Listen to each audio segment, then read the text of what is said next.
ఐశ్వర్యం కావాలని తన భర్త అయిన పరమేశ్వరుణ్ణి అడిగింది.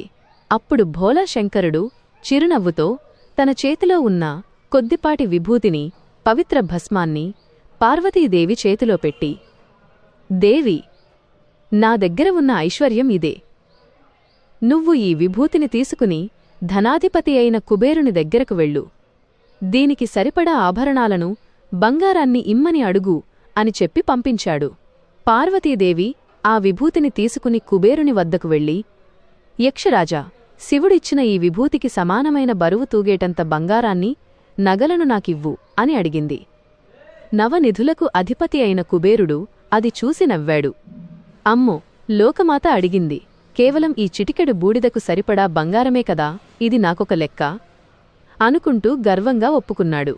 కుబేరుడు వెంటనే ఒక పెద్ద త్రాసును తెప్పించాడు. ఒకవైపు పళ్ళెంలో పార్వతీదేవి తెచ్చిన